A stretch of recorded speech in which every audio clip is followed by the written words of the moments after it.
Welcome back to another episode of the Casey Campbell Podcast. Casey Campbell with you, of course. Pleased to be joined by Matt Giarmo, the head football coach at Dearborn High School. How are you, Matt? Good, Casey. It's been a good summer, kind of a whirlwind, getting everything put together at the last second here, making sure everything's ready for practice on Monday. But it's been a good summer. Yeah, I know. Of course, back in the head coaching realm. It's I know you've been coaching for a long time, but it's been a while since you've been a head coach. So, what was it like to come to Dearborn and see what you can do? Yeah, so I said this yesterday, like in the media day, it's a Division I job. They have a good tradition. My thing was, I had some connections to the city between Coach Stergalis, who was there for a long time. I worked with him at Riverview, knew him through the Coach Association, through my dad for years. I have family from Dearborn. My mom grew up in Dearborn, so I have that tie that I've always been there. My wife is from Dearborn, so I've never lived in Dearborn personally, but I feel like I've kind of lived there just through them. And like I said, I had interest in the job when it was posted, obviously, and then just being in the area in the last few years, just a place I've always kind of kept my eye on. And I was excited to, get the job and get going. And it's been nothing but support from, the admin and parents and players. So it's been really good. Yeah. All right. Well, what is the outlook this year for the Pioneers?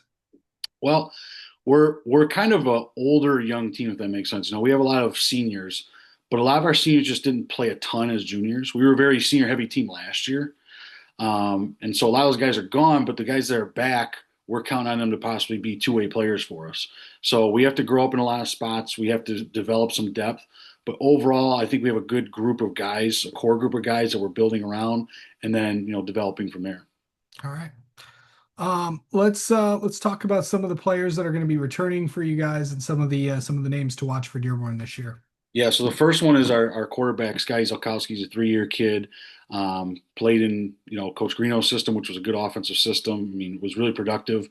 For us, we're bringing in new offense, new defense, but Scotty has been the one kid from the beginning. He's been a leader, been there every day, been open to new things and learning new stuff, and that's been great for us. Next would be some of our backs. So Ali Badawi. He's another 2-year guy in the varsity. He started last year for them. He'll start at running back for us most likely, also playing linebacker. Ahmed Sayed, another guy who played in the secondary for them last year. He'll play running back for us, specifically fullback. Julian Harris, who was a guy who played sparingly last year at DB, he'll play some running back for us and defensive back. Nayef Awada is another guy who would play both sides of the ball. And then just some newcomers who have played a little bit, but not a ton. Zane Sereni's a kid we really like. He's going to play some back for us and defensive back. Daquan Perry, he's going to play defensive line for us. So play guard on offense. And then Adam Hazimi's another one, defensive lineman, offensive lineman. And then another newcomer that we're hoping to really get a lot out of is our center, Hadi Awarbia, big kid, good body, good frame. So we're trying to just develop him and get the most out of him as well. Yeah. So, you know, let's we've talked a lot about the kids. Let's talk about the upcoming schedule you guys have. Of course, starting off August 28th at Dearborn Heights Crestwood, September 5th home against Livonia Churchill, September 12th at Westland John Glenn, September 19th home against Livonia Franklin, September 27th home against Dearborn Fordson, October 3rd at Belleville, October 10th home against Wayne Memorial, October 17th at Livonia Stevenson, and finishing out the regular season October 24th. That will be the crossover game with the West Division, and the East teams will be hosting it. So, pretty good schedule. I know you're kind of known to the area, but what is the East going to be like this year? Yeah, I mean, I think top to bottom is going to be really competitive. Especially with a guy like Coach Petway coming in at Wayne Memorial. He's going to turn it around. He's a really good coach, and I have some familiarity with him playing them at Riverview the last couple of years. He was at Rouge, obviously, so we played them in the playoffs. Coach Jones, I think it's Milton Jones over at John Glenn. He's doing a good job there. Since Coach Mensing's left and they're building as well.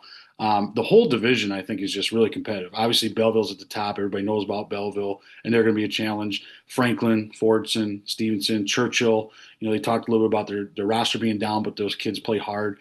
We're going to have a challenge every single week. It starts with our scrimmage. Our scrimmage is very competitive. We have Howell, Woodhaven, and South Lyon, so we feel like we're really going to get tested there and see really what we have.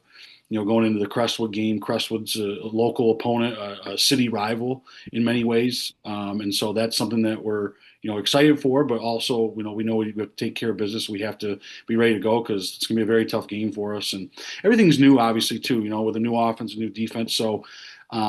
We have to just be ready to adjust on the fly and see where we land. And, it's going to be a very challenging schedule, but I feel like if we can get off to a good start, it'll bear well for us down the road. What was the summer like for you? Just trying to get everything, get used to. And as you've been hired in that first year, what was the summer like? Yeah, so I got hired in March, which not really late, but it's not December right after the season. It's really been good, Casey. We've had a lot of kids out. We've had up to 125 kids this summer. All three levels show up. We're projecting to be somewhere between the 110, 120 mark.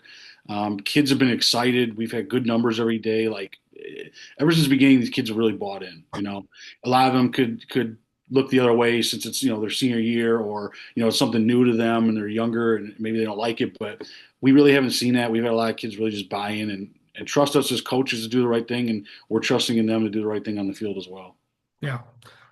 What was this week like? Because I know it's the modified, you can't do football activities, but you can still do conditioning. What was this week like for you guys? So we gave the kids the week off, and I kind of changed my philosophy on the summer. A lot of teams do 3, 4 days a week. We do 3 days a week as well, but I actually got this from the guys over at Gibraltar Carlson. They went to it a couple years ago. They really like it, and I think it worked well for us. We move everything to the middle of the week, so everything we do is Tuesday through Thursday. And what that does allows kids to get away. They go on their vacations in the summer. They're with their families, whether they're playing travel sports or they're doing something else. It gives them a chance to go be kids, and that's our big philosophy. Like we want kids to be kids. But when you're with us doing football, we're doing football stuff, and it's go time. So that helped out a lot. But yeah, we gave the kids off this week, and just talk with the kids. They seem really excited, ready to go next week, and it's exciting. It's all new, and gonna get to work on Monday and see where we land. So. Yeah, and of course, you talked about the next 2 weeks.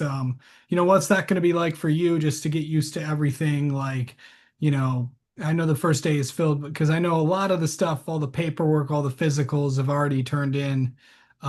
That's already done. I know equipment's got to get handed out as well. What are some of the other things that will have to get done that first week for you to get used to because you hadn't done it in a while? Yeah, I mean, it's been 4 years since I've been a head coach. So, I mean, just going through my process of how I do things and how I want things set up, obviously equipment, we're going to do that Monday and Tuesday night. By Wednesday, we'll be in shells. Friday, we'll be in full pad. So, just getting kids used to how we practice, the pace, the drills that we do, the sessions that we run. Every coach has their own thing. I have my own stuff. So, just getting them used to how we want to practice and how we want to behave, how we want to, approach certain things, whether it's in the football sphere or out in society or in school, getting used to our expectations, our standards. That's the biggest thing. And, from there, adding in all the stuff that we want to install and everything's, like I said, it's new. It's a first year. So you're going to have some growing pains, obviously. But, I think so far we've made some really good progress with our camps and our 7-on-7s. All right. Well, Matt, thank you so much for the time as always, and best of luck to Dearborn this coming season. And thank you, Casey. Appreciate it.